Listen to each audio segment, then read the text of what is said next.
We would like to have, are we ready? Yes, sir. Okay. Good evening, everyone. We would like to have a call to order. Mrs. Logan, could you please call the roll?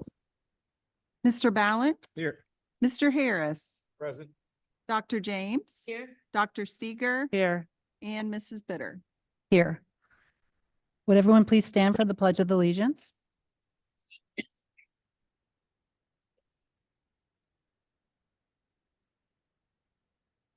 To the flag of the United States of America and to the republic for which it stands, one nation, under God, indivisible, with liberty and justice for all.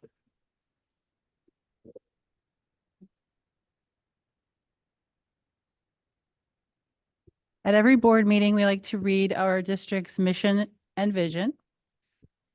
Our mission in Sycamore is to create a culture of academic excellence through inclusive and innovative learning opportunities for the whole child.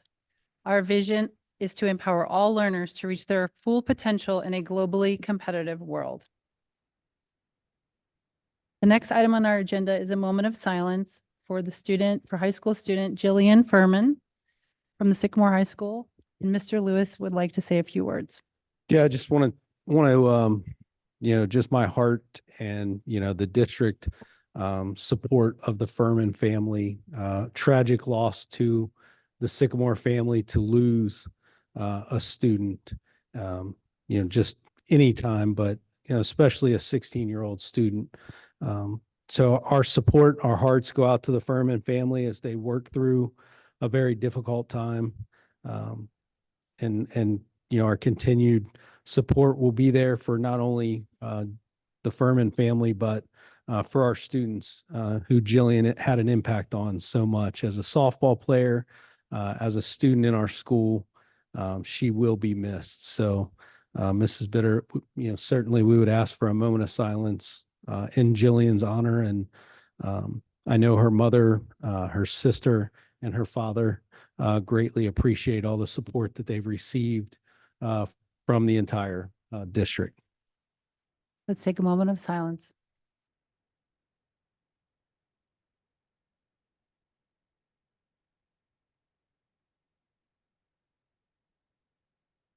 Thank you, everyone. The first item on our agenda is the approval of our agenda and our meeting minutes.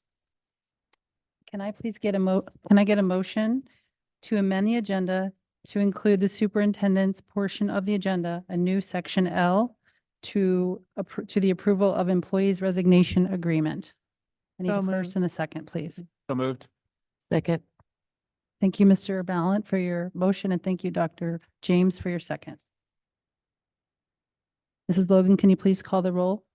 Mr. Ballant, Aye. Dr. James, Mr. Harris, Aye. Dr. Steger, Aye. Mrs. Bitter. Aye. Can I now get a motion and a second for the approval of the agenda for this evening? I move. Second. Thank you, Mr. Harris, and thank you, Dr. Steger, for your second. Are there any questions? Mrs. Logan, please call the roll. Mr. Harris, Aye. Dr. Steger, Aye. Mr. Ballant, Aye. Dr. James, Aye. Mrs. Bitter. Aye. Can I please get a motion and a second for the approval of the minutes? So moved. Second. Do we have any additions, changes, edits? Thank you, thank you, Mr. Ballant, for your motion, and thank you, Mr. Harris, for your second. Mrs. Logan, can you please call the roll? Mr. Ballant, Aye. Mr. Harris, Aye. Dr. James, Aye. Dr. Steger, Aye. Mrs. Bitter. Aye. Motion passes. The next item on the agenda is public participation. Do we have any, Mrs. Logan, do we have any requests for public participation this evening? I did not receive any request. No. Anything online? No. Okay. The next item on our agenda is the highlight of the evening, and we are very, very excited for this. Before our students come up here, I would like to say that first, we're going to have a Lion King performance from students from Mapledale. But I want you to know that their performance that was scheduled for Friday, January 19th, had to be rescheduled due to snow. So the new date for this will be on Monday, January 29th at 7 p.m. at Mapledale. There are no tickets, so if anyone would be interested in coming, you can just join and come see the show. I'm sure it's going to be amazing. And we will also, Maple Dale will also have a third grade performance tomorrow evening at 6 p.m. We are looking forward to your performance. Excited to have them perform this evening, and I'm going to invite their wonderful principal, Mrs. Zellner, up to introduce the group. So, Mrs. Zellner.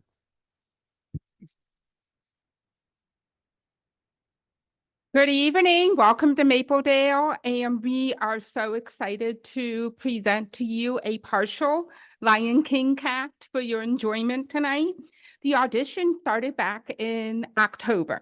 We had over 70 first, second, third, and fourth grader total audition. And it's a no-cut audition process. So we had so many kids interested, we actually split them into 2 different casts, so that we could accommodate all the interested student performers. So tonight, they are going to be performing a sampling of some Lion King songs, including some favorites. So at the end of the singing, we'll allow the students to introduce to themselves. But I do want to say a very quick big thank you to our PTO for organizing this amazing enrichment activity for our students. And they are ready to go. So, Mrs. And Troca. Mrs. Trelka, before they start, we're going to get out of the way. Y'all don't want to see us.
Okay. Well, that's nice.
Gonna be the main event like no king was before. I'm brushing up on looking down, I'm working on my bar. Man, around. Oh, I just can't wait to be no, they do this. No, they be there. No, they stop that.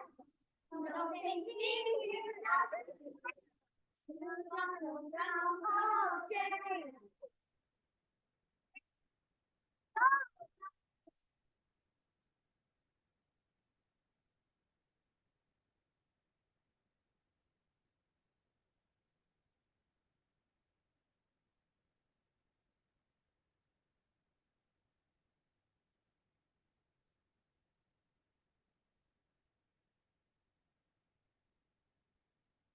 Everybody look left.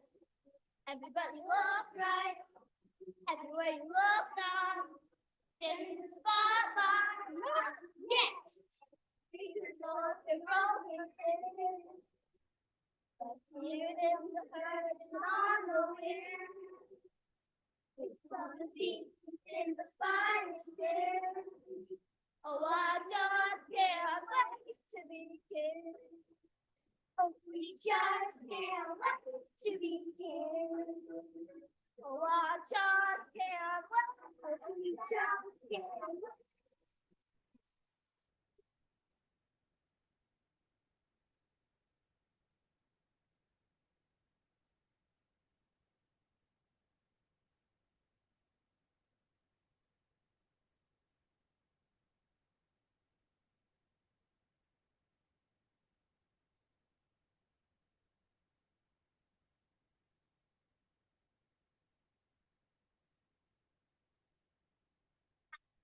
What? And they don't have a clue. Ooh, they'll fall in love. And here's the bottom line.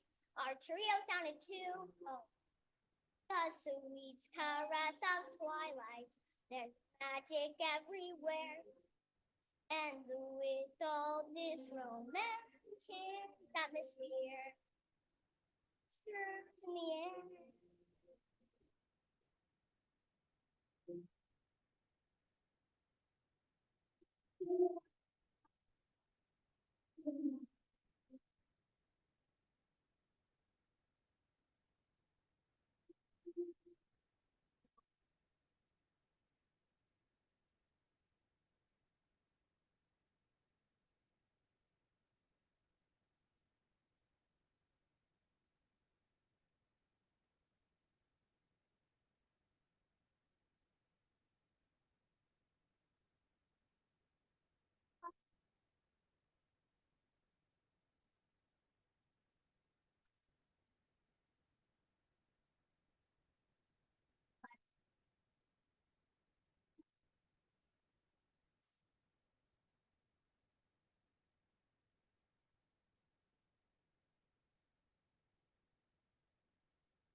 tonight and be yours soon.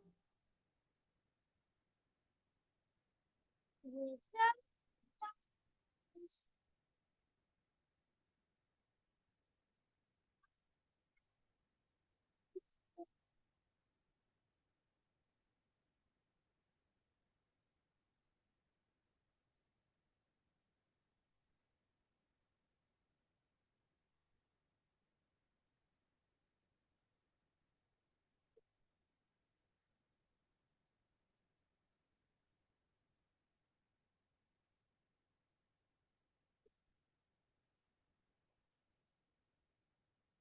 You guys mind staying for the rest of the meeting and singing all through the meeting? It would really be great. It would really be great. That's a good point. That's a good point. Thank you. So what I'm going to have you do, we're going to see if you can follow directions. You ready? Okay, good. And I know they're so responsible at Mapledale that they'll be able to handle this easily. So I'm going to walk down the line. I just want you to tell us your name, what grade you're in, and then I have a few more questions for you before we depart, okay? Name and grade. Jacob Alex, 4th grade. Liza Og, 2nd grade. Josie Og, kindergarten. Nash Trelka, 3rd grade. Otto Robson, kindergarten. Isla Lehigh, 4th grade. Austin Trelka, 3rd grade. Clark Wortman, 3rd grade. Skylar Kimmel, 1st grade. My beloved, 2nd grade. Cindy Vernick, 1st grade. Otto Uncle, kindergarten. Bella Cantor, 2nd grade. Roxy Clevenger, 1st grade. Adriana Parn, 2nd grade. Haley Robson, 2nd grade. Now raise your hand if you can tell me how many practices to be this good that you think you had. Total practices. You just watch. How many practices do you think you had? Probably about 35. Start. About 13. 35 and 13. All right. And who brought you to all those practices? Were they right after school or did you have to come back? Okay. I was going to say, if you walked back to Mapledale, I have questions for your parents. So fair enough. So can you do me one more favor? Can you give your parents a round of applause for all the late nights that they come pick you up?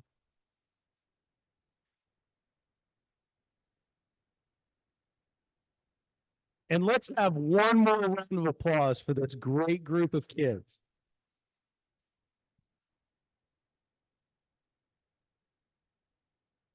And I'm gonna have you guys, why don't we exit that side?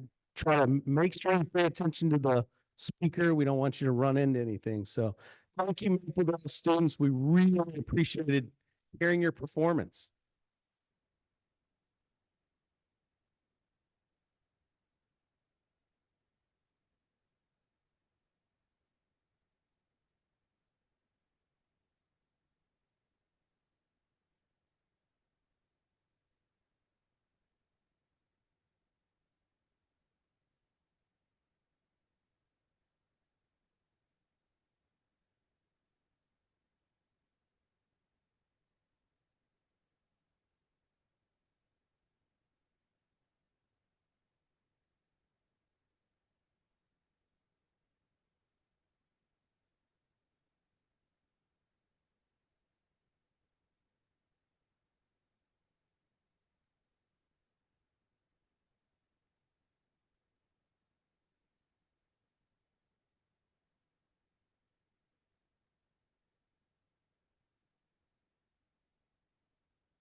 Okay.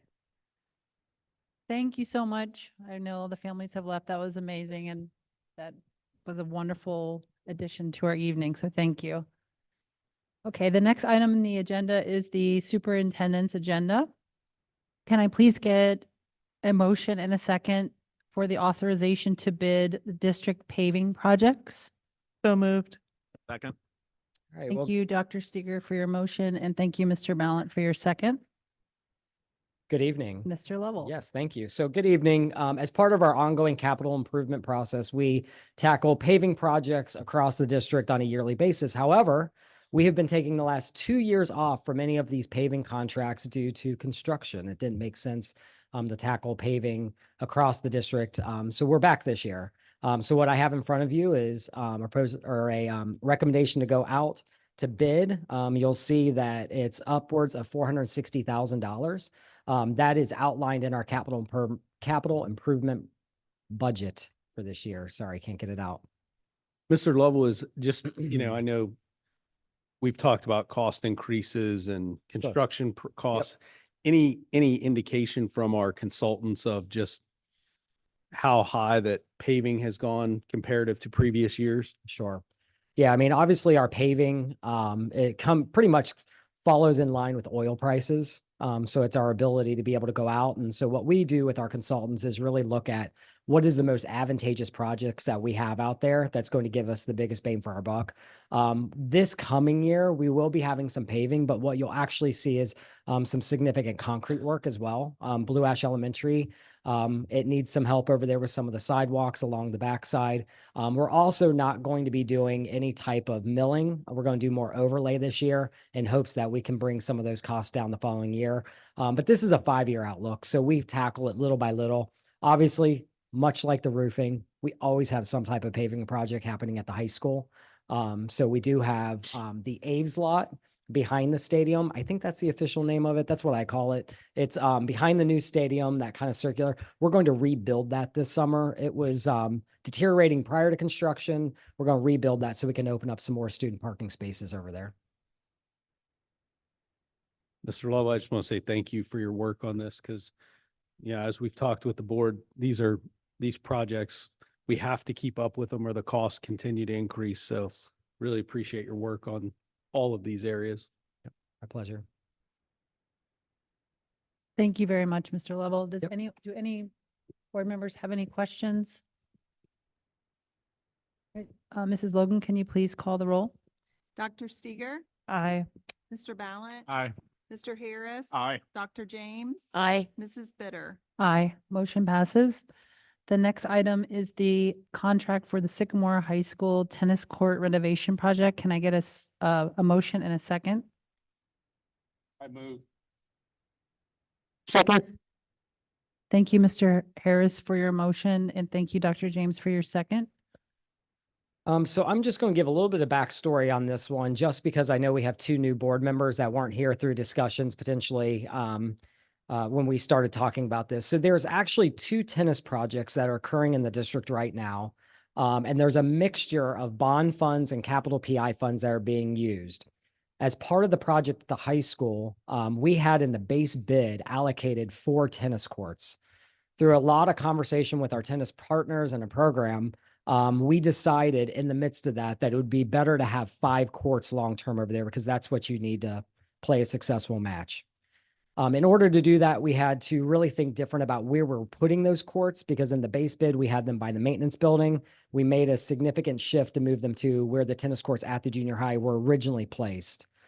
There's reasons we intentionally put them by the maintenance building, just because that's where the field is, that's where the athletic entrance is, but we couldn't put a 5th court over there.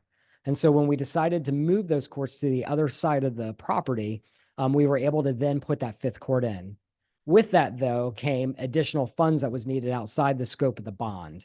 And so what we did is we looked at our capital PI funds that we had allocated because we knew that we had to do a larger scale project at the high school. Anybody that knows the condition of the courts over there for our high-ranked tennis team, they are not the best. We've been doing work over the last 5 to 10 years, but it's really just keeping up with the cracking and sealing them to keep them playable. So this year is our year to basically take out those courts at the high school and rebuild them. The cost that you see here is the cost to replace those courts at the high school. That is from the capital PI fund. Okay, so I just wanted to give you the backstory because there were a lot of different conversations with our tennis facilities. So this is a recommendation here to award the contract to Guardian Fence and Construction. We had many conversations with Guardian. I was part of the past interview with them, and we think that they're going to do a phenomenal job at the high school. And most importantly, you'll notice on here that we're accepting an alternate 3. This took it a little bit above the cost that we had allocated, but my team's looking at other priority projects to maybe push back. The reason we took alternate 3 is because we have a significant drainage issue up there, both coming off of the concession stand and also around the outlying fields. This alternate 3 is hopefully going to solve that problem long term. So it didn't make any sense for us to make the investment in new courts and not actually take care of the larger drainage issue around those tennis courts. Any soil problems? No. Until they start digging them out, but no. Yes, no. Good question. Yes. Mr. Lovell, Yes. when will that construction start on those tennis courts? Yeah, great question. So our goal is to get those started as soon as we can. We will not have them in time for the season, but the plan is to have the high school tennis team practice over at the junior high. So we have aligned our construction projects. Our goal was to finish the junior high projects prior to winter, but it got cold quick. It got rainy and we didn't want to risk the long-term product, but they're going to be out first to get that done at the junior high so that we have playing space for our high school team. And then we'll work with the junior high to find court space as well. And as always, it's just important to note that our coaches, athletic department, teachers are just phenomenal to work with. Obviously, these are all inconveniences to their program, to their schedules, but they're phenomenal. Great to come to the table and have discussions around this.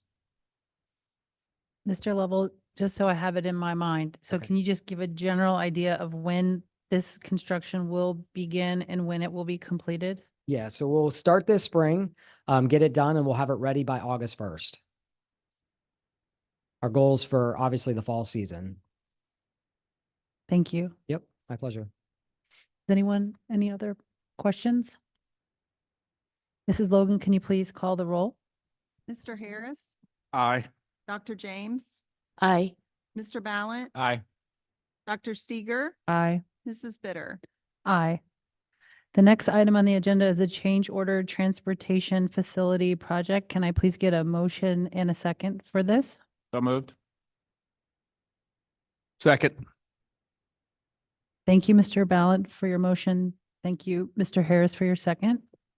I don't have any comments unless there's questions by the board. Pretty standard. Mrs. Logan, can you please call the roll? Mr. Ballant, Aye. Mr. Harris, Aye. Dr. James, Aye. Dr. Steger, Aye. Mrs. Bitter. Aye. Next item is the change order Sycamore Junior High construction project. Can I please get a motion and a second? So moved. Second. Thank you, Dr. Steger, for your motion, and thank you, Mr. Ballant, for your second. I will call attention to CO 142, the scope revisions for the HVAC.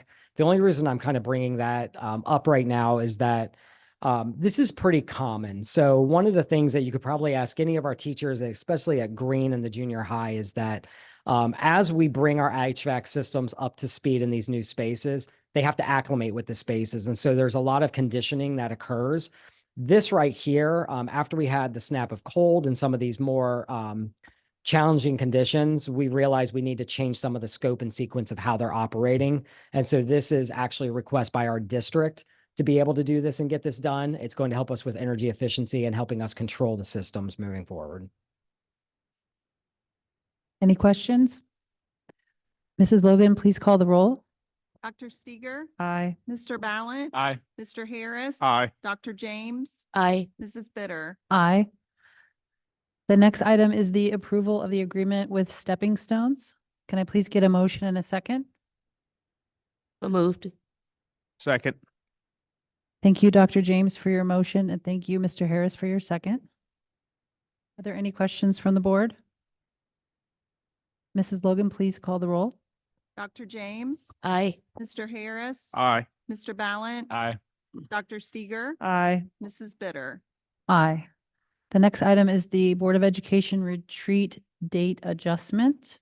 Can I please get a motion and a second? So moved. Second. Thank you, Mr. Ballant, for your motion. Thank you, Dr. James, for your second. And this is just an adjustment. The date we originally selected is a day without students for K through 8 due to conferences, but our administrators want to be in the building those days. So moving it to October 14th is a records day where the administrators feel more comfortable being out of the building and being able to be here with you to talk about academics. So that's the reason for the adjustment. And just for the benefit of our new board members, this is our academic. Is this Correct. the academic? Yeah, retreat? our academic retreat Thank you. in October. Anyone have any questions? Mrs. Logan, please call the roll. Mr. Ballant, Aye. Dr. James, Aye. Mr. Harris, Aye. Dr. Steger, Aye. Mrs. Bitter. Aye. Next item is the 24-25 calendar revision. Can I please get a motion and a second? So moved. Second. Thank you, Mr. Ballant, for your motion. Thank you, Mr. Harris, for your second. Thank you, Board of Education. So Ms. Grace and I have been collaborating on revisions to next year's calendar. And so I've invited her to come up and share some thoughts as well as we talk about this piece. This calendar was approved before we knew a lot of the changes. Excuse me? Sorry. This calendar was approved before we knew a lot of the changes that were coming from the state in terms of the requirements for professional learning for our teachers, science of reading, dyslexia modules, and a number of other components as well. And so we're also adopting new English language arts materials, grades K through 12, and we're also adopting new math materials, K through 12. So you think about all the learning that has to happen for our teachers to be able to deliver the high quality instruction to our students. And right now in the current calendar, there's only 3 professional learning days. And so what we've been doing, just to be quite honest, and you'll hear this from Ms. Grace as well, is that we have been kind of piecemealing our professional learning together because of these new things that we even had to implement this year. So we're maximizing our time on our professional learning days, but we're also having to use time before school. We've been using some of the teachers' plan time within the confines of the contract, but even so, that's not time that you really want to use for these types of learning components. And so in both of these new calendars, Ms. Grace and I wanted you guys to have 2 options to kind of look at. Both of these calendars that we're proposing for next year have the same number of school days as this current year that we're in, which is 172. Now, we have always been significantly over the state minimum, and the state now has minimums by hours as opposed to days, as I'm sure you're aware. We've always been significantly over that, but especially this year, because we've extended our school day, we're even more over those. So let me just give you just a couple numbers. So the state minimum for half-day kindergarten is 455 hours, which is about 153 days. We've got 505 hours, which means we're 16 days over. K through 6, minimum number of hours is 910. This year, which would be the same with these adopted calendars for next year, we have 1,148 hours. We're about 35 days over. And then in grades 7 through 12, the state minimum is 1,001. And we currently have around 1,200 hours. So we're about 29 days over.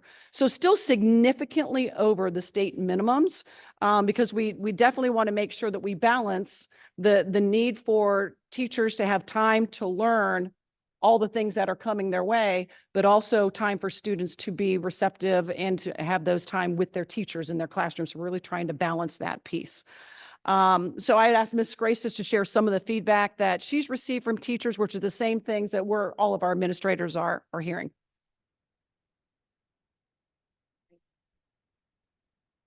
There it is. Thank you. I appreciate working with you on the calendar. We did talk to SEA membership as well as SEA leadership and got feedback on the calendar. This year, we had 7 PD days. I call them PD days. Professional learning days is now how they're listed on the calendar. And we had 172 student days. People had said that they would like more input in those PD days. And unfortunately, with all of the mandates that we have, there wasn't a lot of choice. So adding at least 2 days is going to be beneficial. The elementary teachers have a lot of new curriculum materials in language arts and mathematics that will not come in until July due to budgeting. So that's a concern for them, that they're not going to have those materials or time to review them. And so we went through and looked at, do we lump the days together? And the elementary teachers felt that that was really important. And we did get input from other teachers that thought because of Canvas full implementation, that would be beneficial as well. So Kelly and I went through with the 2 options. The first option gives 3 front-loaded PD days. And the second one gives 2 front-loaded, but 2 also in September. And the other one gives 1 in September. I also spoke to teachers and SEA membership, and they shared that do we want to have them all together or do we want to spread them out? And it was really a split. Some people said sometimes having too many days in a row is a little bit much. And so instead of lumping them all together, we decided to do 2 groups together of days and then spread the other ones out. And we also considered families, how that would affect students, and allowing them to have some longer weekends, which would be nice. And they could plan maybe a longer vacation. And for teachers coming in for PD after a weekend or a day off, they can have some time to collaborate together without having to teach and then go back into that PD day. So I know that I've heard from the elementary teachers. Clearly, it's your decision to vote on it. I've talked to Kelly. We really prefer option 1 because of the elementary schedules and a lot of the curriculum materials coming in later. And those 3 days in the beginning of the year, teachers felt would be very beneficial. So thank you for your time. And I would just like to say, our team would agree with Mrs. Grace. We recommend option 1. And I just want to thank Mrs. Grace and also Mrs. Wagner. Great collaboration, great work on putting this together and getting, putting our teachers' needs. And if you walk around our district and you talk to teachers, the number one thing they need is just time. Yep. And so I think the work between Mrs. Grace and Mrs. Wagner and the people that they consulted with, this accomplishes that goal of giving them some additional time so that we can still get the necessary professional learning without interrupting their plan periods. Yeah. I have one just technical question. I noticed on option 1, we don't have a records day at the end of 3rd quarter like we do for every other end of quarter. So historically, we've really only had 3 records days. Okay. And I think with the transition, they added 1 in 3rd quarter. I believe it was because of spring break and that longer time period. It was something that people thought they could get some work done over spring break. But historically, we have not, with the exception of this past year. Okay, great. Thank you. So if I'm looking at this correctly, in August, for option 1, Yes. in August, there would be 3 days lumped together. Yes. And then in February, 2 days Yes. back to back. Yes. And I will tell you that I really appreciate when those days can be lumped together. I know that the parents, however, have some issues. So hopefully there will be a lot of communication about why we are doing this, Absolutely. what the teachers are doing Mhm. when the kids are at home. But Yes. I appreciate the work on this. Thank you. Thank you, Dr. James. And it's good to have those 3 days before the kids even come to school. Yeah, and that's the key. So that way And we are set up and ready to go with everything that we need, and the teachers feel comfortable. They're ready to welcome those kids and Yeah. hit the ground running. So those 3 days are crucial. Great. So does anyone else have any questions or comments? And then the next question is, do we have to motion for which one we prefer? Or do we have to choose option one or option two? So, How do we? so we approve? have a motion and a second, but we've got two Yeah. in front of you. So really you need to amend the motion to say which option you prefer and then take a vote on that. So So if I motion to amend the calendar revision so that we choose option one, can I get a second? Second. Okay, Mrs. Logan, will you call the roll for the amendment of this calendar revision? Mrs. Bitter, Aye. Mr. Ballant. Aye. Mr. Harris. Aye. Dr. James. Aye. Dr. Steger. Aye. And then we need to vote on the amended motion. And now can I get a motion and a second on the amended calendar revision, which chooses option one calendar? We actually already had a motion and a second sorry. originally. Now I so just say- just a vote. A motion, yeah. Oh, just call the roll? Mhm. Okay, please Yep. call the roll. And Mrs. so Logan. you're voting on the amended motion because the motion before you did not include an option. So you voted to amend it to include an option. And so now this is just approving it all together to clear up confusion. So So our confusion, just because I'm confused. yes, So when we'll be voting on the amended option, will that be option one or option two? one. Okay. So basically what happened was we had a motion and a second by Mr. Ballant and Mr. Harris on the original calendar revision, which didn't include an option. So then Mrs. Bitter moved and Mr. Ballant seconded to amend the motion to include option one, and you approved just the amendment. So now you're voting to approve the motion with the amendment in it. For option one, this is really just the final vote on option one. Now, Mrs. Yes. Logan, will you please call the roll? Yes. Yes. Mr. Ballant, Aye. Mr. Harris. Aye. Dr. James. Aye. Dr. Steger. Aye. And Mrs. Bitter. Aye. Motion passes. Thank you. Next item is to approve donations. May I get, can I get a motion and a second? So moved. Second. Thank you, Dr. Steger, for your motion. Thank you, Dr. James, for your second. Are there any questions? And thank you for the donations that we are receiving. Mrs. Logan, can you please call the roll? Dr. Steger. Aye. Dr. James. Aye. Mr. Ballant. Aye. Mr. Harris. Aye. And Mrs. Bitter. Aye.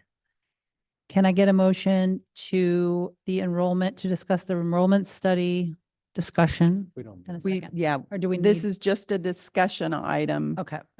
for this section. All right. The next item is an enrollment study discussion. Mr. Lewis. Yeah, just, I guess, want to give you a couple of quick bullet points and then just kind of get, some feedback from the board on, kind of some processes to proceed, with some of those items. So, Mr. Lovell and I had a chance, along with Mrs. Logan at different times to kind of sit down and get some of the final thoughts into the enrollment study discussion. And, we're very close to being ready to come and present to the rest of the board, but there are some, I'll say, critical items that may need your attention, just from a standpoint of, if we have to make some minor adjustments to our elementary boundaries. So the good news, I guess I can give you from the initial look at our enrollment study is that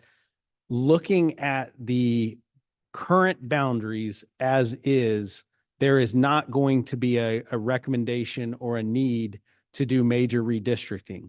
So looking at all the components, there's just not enough fluctuation or concern that would cause me to rise to the level of bringing you a massive redistricting process.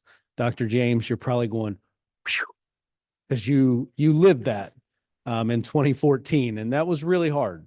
Moving large neighborhoods and moving people, and really having tough discussions about what neighborhoods to move.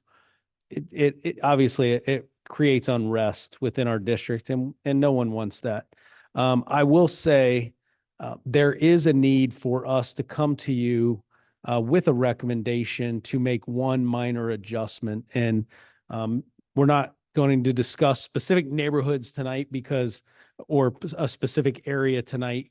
But I just wanted to kind of give you a heads up that here in the next couple of meetings after we meet with our internal team, we will be coming to you to look at making a small adjustment from Sims to Montgomery Elementary. And there's two reasons for that.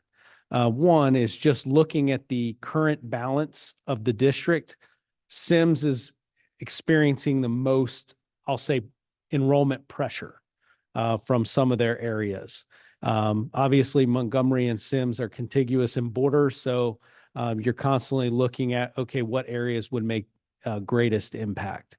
Being able to move, I'll say approximately 60 students long-term would be a huge win for both schools, because the trends that we're seeing is Sims is on a huge uptick. And then in about 2 to 3 years, they're going to take a minor nosedive. And so you don't want to remove too many students from one school in anticipation of what you currently are seeing, because if it dives, then it's like, oh my gosh, we've got empty classrooms. So, we want to have our buildings utilized in a way that we feel it's appropriate. But Montgomery is also going to follow that same trend and take a more significant downward trend in the next few years. And, really, if you look at, the areas that have the most stable housing, Montgomery is one of those areas that, we've had an uptick, and you follow the birth rate for a number of years. And then, once they've come through, people aren't moving. So they're staying, and there's not new students to replace them. So you see a downward trend. So we will be prepared to bring you those things in, I'll say, a presentation format. But I just wanted to give you kind of a overview of what we're seeing. I will say that, a couple of other points that I see just in our initial review. We are going to hit a pretty significant, what I consider spike in the district pretty soon. Now, people will see it and go, oh my gosh, we're reaching heights we've never reached before. Actually, no, that's not accurate. If you go back and look at the trend data over the course of Sycamore, I think around the early 1990s, we were at a peak. And, we have more capacity now with our buildings than we did in 1990. So, it's not going to overwhelm. It's just going to be something we haven't felt in a little while, because if we hit, let's say, 6,500 students, we haven't been that high since 1990. So, we've hovered in the, I'll say, low fives for a while, and then we've been on a upward trend since then. So that's one thing that I see. And then there are some really positive trends when it comes to the number of students who are selecting private school from our district. I'll say, and Mr. Lovell, if you can correct me if I misspeak, but I think it was in the 80s, we were at 20 to 25% of our students were selecting private school, and that stayed pretty high. But in recent years, we've gotten below 10, and our trend looks like it's going to be below 8, which means our students are selecting to stay here. Our families are selecting to stay here. So I think that's a positive trend. And I'm going to be honest with you, Mr. Lovell and I were geeking out over all the data that we were looking at, because there's so much to review. But there's a lot of good information that we'll be able to bring you. But there's a critical item, which is just a minor redistricting, that if we're going to make that change, we need to be able to make it and start communicating to families, because it is our intent that we would want to bring that recommendation to you for the 24-25 school year. I don't see any other needs to recommend any other changes moving forward beyond that. Quick question for, I don't know which one of you wants to answer, but the projections for Blue Ash, I'm just curious about because I do live in downtown Blue Ash and a lot of houses are being raised and then rebuilt to be significantly larger. Is there any projection on that data yet Pretty- or not yet? Yeah, pretty stable. We have projections for every elementary, but nothing stuck out about Blue Ash to us that we were concerned about either capacity or trend, and there really wasn't anything there. Same thing with Mapledale, pretty stable. It's going to continue on they've been on a pretty stable trend since we made those adjustments from some students moving around the last time, which was, we did some minor redistricting last year, which I think has helped. But, I don't think we anticipated the growth as much at Sims. And it's hard to predict when you do renovations, how it's going to impact. We didn't know when we did our last enrollment study that we were going to do renovations. So it didn't. Mr. Lewis, you will bring all that data and give us all that, a presentation on all the school buildings and the overall Absolutely. district at a later Yep. meeting. This was just kind of a precursor and giving you a minor heads up and really wanting to know, is that something that you feel comfortable doing? And because if you guys say, no way, no how, don't bring us any recommendations, then, we'll have to make adjustments and move forward and make recommendations for the following school year. But if you're willing to entertain a minor adjustment, obviously it's not going to be a minor adjustment to families that are impacted, but there are ways that we try to work and do, things that make it amenable for everyone involved. So, and we've done that over the years, but obviously we believe in what our 4 elementaries do, and we don't believe that there's a sacrifice moving from one to another, but it becomes your home, and, you get accustomed to being in that, that environment with the people that you're used to, and Mr. Lovell and I talked about our 4th grade students. If you're going into 4th grade and you would get caught up in the move, do you move those 4th grade students, especially if they've been there K through 3? And there's ways that we can, when we come back to you with the recommendations, we'll have all that detailed out so that it's clear how we would do that. You have a timing on when you expect to bring that back to the board? Theoretically, we could be ready by the next board meeting. We would have been ready this board meeting, but literally, I think we just had the meeting at the end of last week, and then Snowmageddon happened, and we hadn't had a chance to talk with Mrs. Bitter or Mr. Harris about that in, agenda planning. So we tried not to bring any surprises to you before the board meeting. So. You certainly have, my support to bring this to the board so that we can understand what your solutions are for sort of reducing some of the numbers at Sims. I know that's what you're working Yeah. on. Great. Does anybody else have any questions or feedback? Appreciate your support. Thank you. Okay, the next item is a discussion of policy FF and naming facilities. This is you, Mr. Lewis, again. Yeah, just a couple of quick comments. So policy FF talks about naming facilities, and specifically when requests come forward, it talks about, naming of, like, just let's use an example. Like if we wanted to name this cafeteria after Ron Brooks, that would have to come forward because Ron Brooks was the principal here for many years. That would have to come forward to the superintendent. The superintendent forms a committee, discusses it, and then brings a recommendation to the board. And since we haven't had this very often, I want to get a temperature and a gauge from the board on, our interest of this. And I'll just say, from my standpoint, I put together a committee because we have had a request regarding the high school, and a request to name an area of the high school after a former staff member, and all the great things that they did. And I will say, it's not my desire to ever put something in front of the board and put it on your lap to make that decision, because I think there's a lot of layers and a lot of variables that go into this. I did put together a committee of people who I consider my historians, Ashwin Koratil was on the committee. Mr. Buchanan was on the committee, who's been around forever. Mr. Porter, myself, and Mr. Lovell. I don't think I'm missing anybody else, but we really just got together to discuss the request and like the interest of our team to, start naming areas of the high school.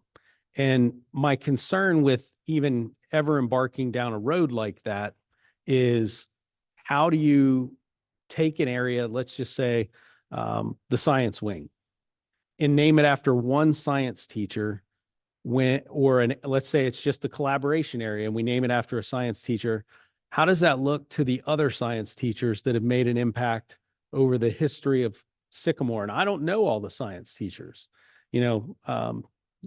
There's been years and years of really good teachers that have gone through that high school. So as our committee met and discussed it, I think we all reached common agreement that our concern would be, if you start naming areas, you run out of areas, and then what does that say to the rest of the staff?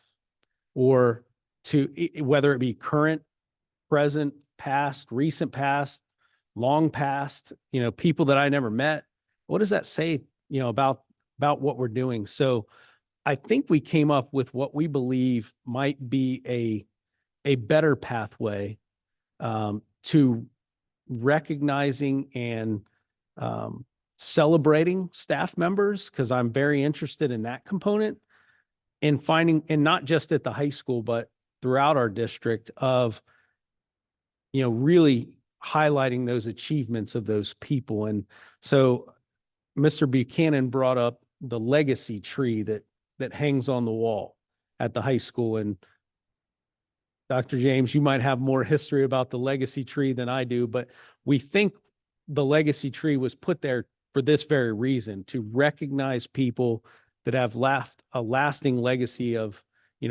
impact, greatness, whatever it was at the high school or in the district, so that they can be recognized. So I think we kind of landed on, instead of coming to you with naming rights for particular areas of buildings, that we would like to see our district embark on a process to where there can be a nomination form, that each year we try to recognize, a staff member per building, again, past.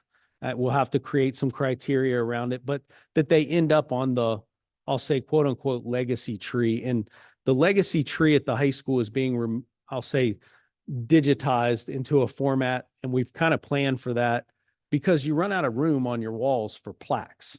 There's only so many plaques that you can put up, and then you run out of space. So like, we're digitizing the Hall of Fame, we're digitizing the legacy tree. So we think this would be a great way each year to be able to recognize some staff members, again, past, recent or beyond, of some of those things that left a legacy on our high school. So I know that's not necessarily about naming facilities, but I just have I'll say, a significant concern about starting to name areas of our building. And, if you think about some of the things we have allowed naming for, there's been a time limit on it.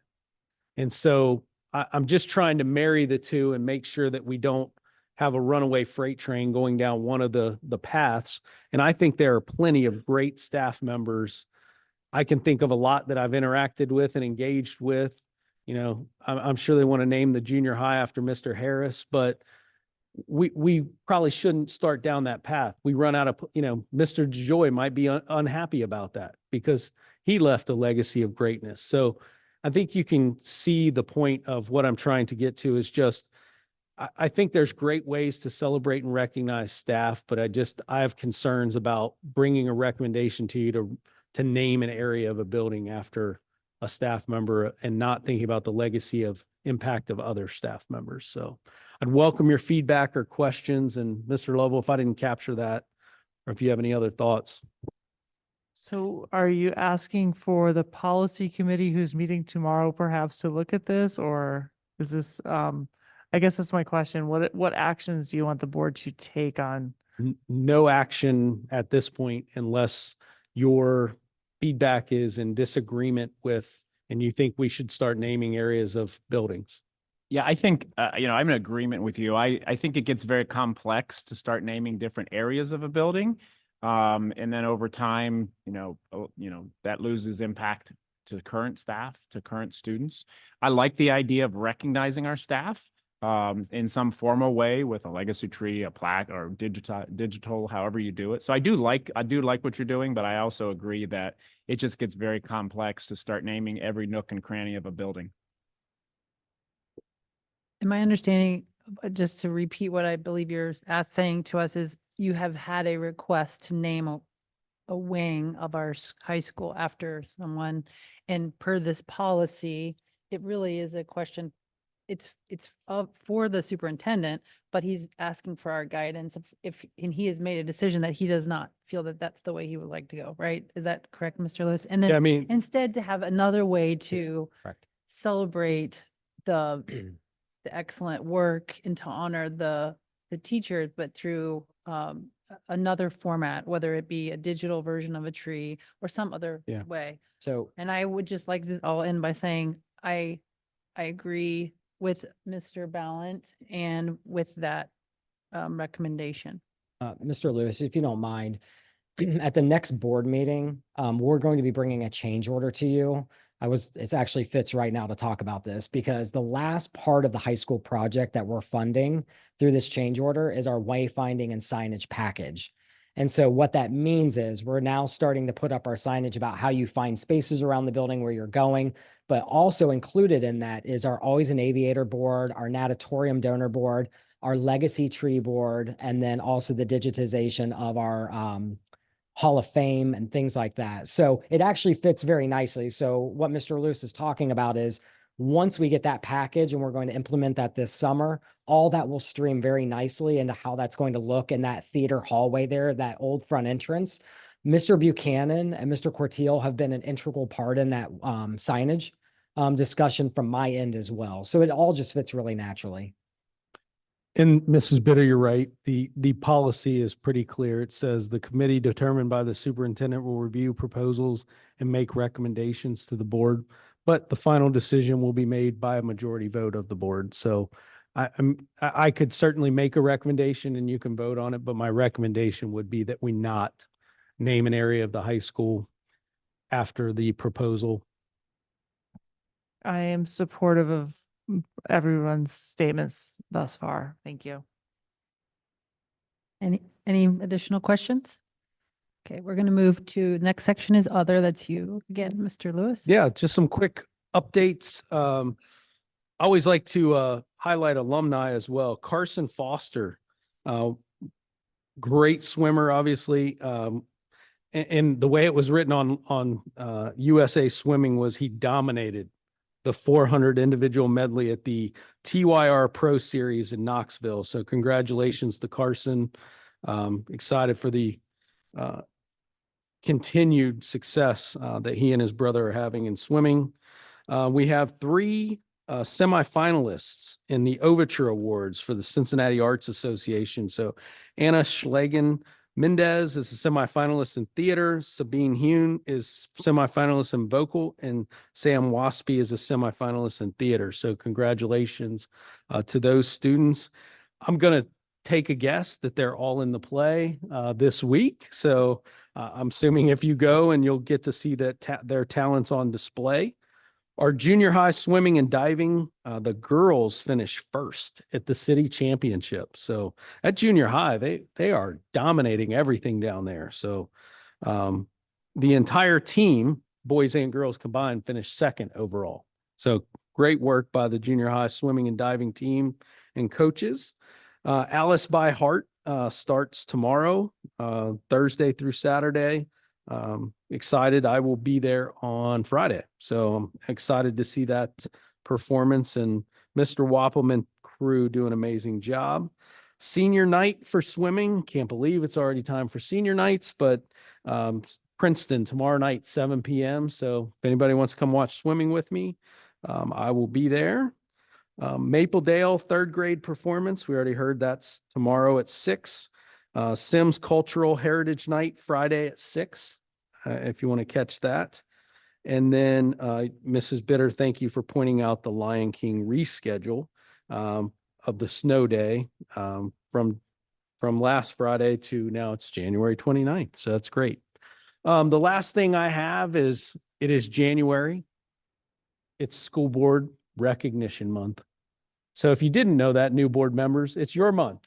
It's January and it's time to celebrate you. So it is January School Board Recognition Month in celebration of our board members for their dedication and commitment to the district and its students. Your dedication, commitment, and vision of our schools, obviously, and your vision for our team, it shapes the future of our schools. So your focus is always on helping our students be successful in future endeavors. We celebrate you. And, you know, Ashley, I think she would, at Mrs. Johnson in my office, she might have been funny today, but your gift this year is an umbrella. So it's perfect for you today, but It's raining a lot, so this It is a is. perfect gift.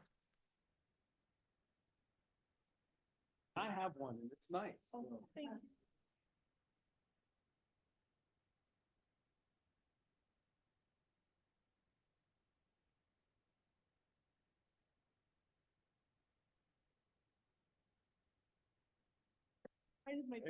That's fantastic. Thank you very much, Mr. Lewis. The next item on our agenda is, Let us give you a round of applause. 'Cause thank you. And we are very excited for our two new board members, so And I will just say, I know that the audience watching, you know, virtually and the people that come to meetings, they see you at meetings online and in person if they come, but they don't understand the number of events you attend, the number of meetings that you attend outside of these meetings, the number of things that you have to come to support us and talk with us and schedule these meetings and plan for all the meetings. So we are so appreciative of the hours that you give us, the hours that you give up to spend time with your family, to spend time with us and really set the vision and mission of this district. And I appreciate that you always read it at every meeting and keeping our students at the forefront of what we do. So again, we appreciate you and stay dry. thank you very much for your kind words. Can I get a motion and a second for to accept the resignation agreement between the Board of Education and Jay Mino effective June 30th, 2024? So moved. Second. Thank you, Dr. Steger, for your motion. Thank you, Mr. Ballant, for your second. Mrs. Logan, can you please call the roll? Dr. Steger, Aye. Mr. Ballant, Aye. Mr. Harris. Aye. Dr. James. Aye. Mrs. Bitter. Aye. The next item on the agenda is the personnel consent agenda. Can I please get a motion and a second to approve? So moved. Second. Thank you, Dr. James, for your motion. Thank you, Mr. Harris, for your second. Mrs. Logan, can you please call the roll? Dr. James. Aye. Mr. Harris. Aye. Mr. Ballant. Aye. Dr. Steger. Aye. Mrs. Bitter. Aye. The next item is the treasurer's agenda.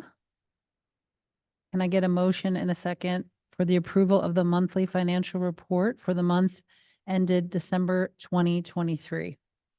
So moved. Second. Thank you, Mr. Ballant, for your motion, and thank you, Mr. Harris, for your second. Just had a few things I wanted to kind of bring up. First of all, we do have, I know at the last board meeting, we had talked about the town hall for finances, school finances, and I mistakenly said, I believe February 15th, but it's actually February 13th at 5:30 at the high school. And I know that it was in our most recent community publication, so it is out there. Just wanted to highlight that again. So anyone in our community who wants to come out and talk about school finance, we will be there for that. Will it also be live streamed? I believe that there are plans to live stream it, right? Okay, yes, I'm getting thumbs up on that. Do you have a room designated for that yet? Which 1809. Thank you.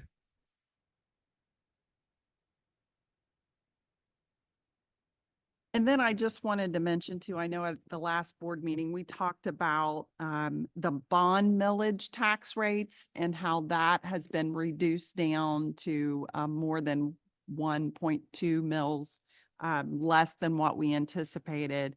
On the operating millage side, I have some updates on that as well. So for our community, if you compare the millage rates that are being collected in calendar year 2024 compared to what was collected in 2023, we went from 30.76 was the total operating mills to 25.62. That's a millage reduction of more than 5 mills. So we've talked about this a lot as values increase because of House Bill 920, the inflationary increases, that millage is rolled back. So we are seeing that happen in the millage that is being collected from our community. So I wanted to bring that up. We'll do a deeper dive on that when we have the community town hall, but I just wanted to bring that forward for your information tonight.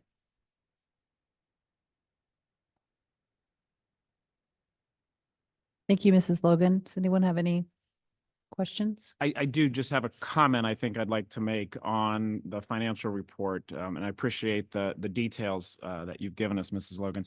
If you look at the general fund expenditures, it does show that we've dropped 6.4% in our expenditures for the year versus last year. But the one thing that I want to point out is that's actually due to the transfers of money out. And if you take that out, we've actually increased our expenditures by 4.7%.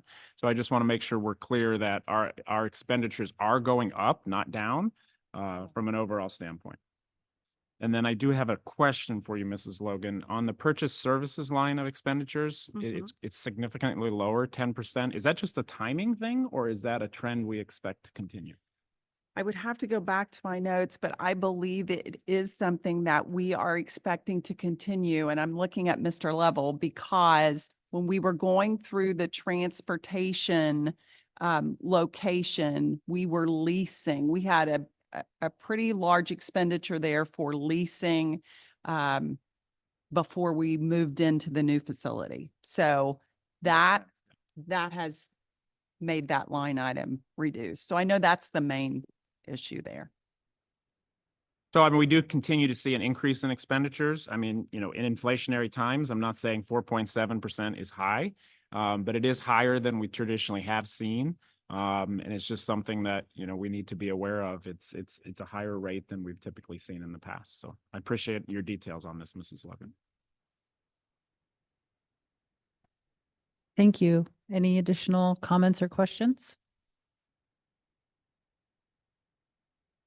Mrs. Logan, can you please call the roll? Mr. Ballant, Aye. Mr. Harris, Aye. Dr. James, Aye. Dr. Seeger, Aye. Mrs. Bitter. Aye. The next item is the other board business, legislative update from Mr. Ballant. Thank you, Mrs. Bitter. A couple things of note, our legislators are just getting back into session, so there's not a whole lot to report. There's a lot of things that are just starting in committees that haven't even been brought up to be given a name or a number yet that will continue to follow.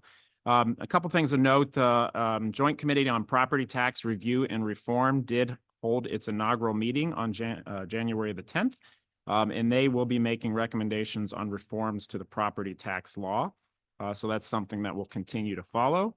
Also, the Department of Education and Workforce, which is newly formed, met in its first public meeting a week ago.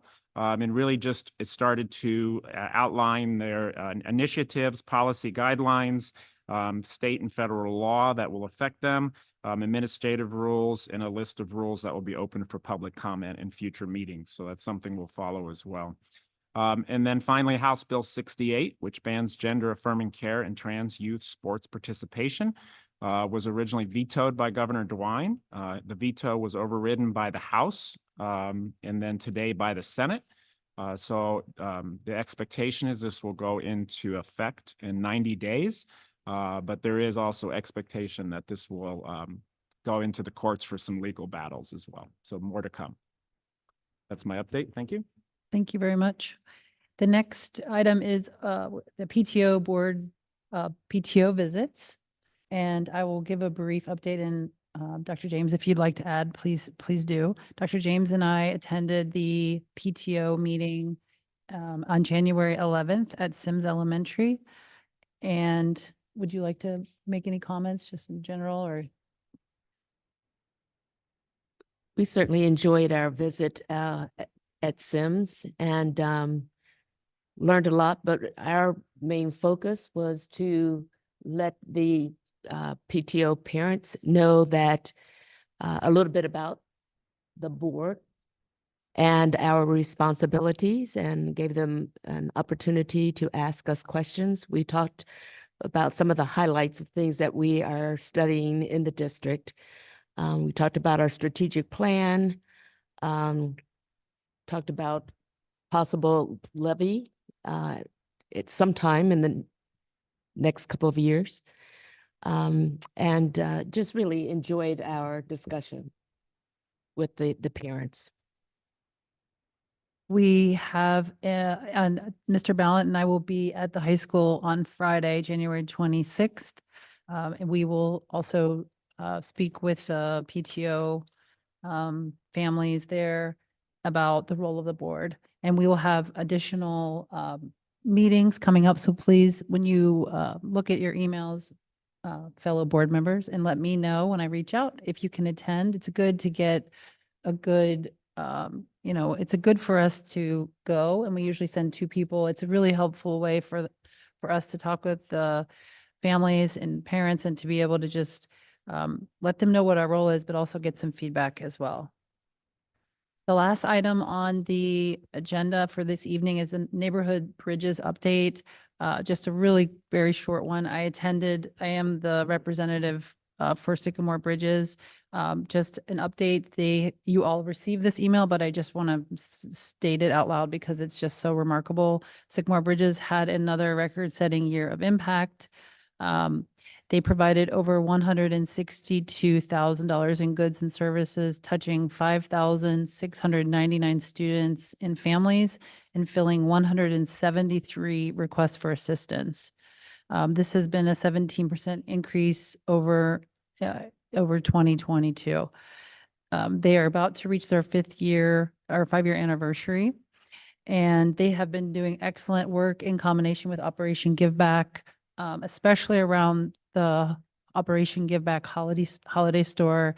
And both of these organizations are just doing tremendous work to help our students and our families and our teachers and our schools. And so please, definitely, if you're interested in being part of that, you can go online, you can Google both and sign up for that. So that is really the last bit of the evening. Does anybody have any additional thing they might like to bring up, I guess? Just a brief comment about Bridges. I had the honor of being the junior high representative for Bridges my last few years teaching. And I don't know if people in the community know that their sole purpose is to help kids and people in our community. So you want to talk about having a direct effect on people that you see in the classroom every day. And people tend to think of our community as being a place where there's not a lot of need, but there are some needs. And Bridges does a fabulous job of meeting those needs right away. So, kudos to them and kudos to all they do in our school district. Thank you. Our meeting is adjourned.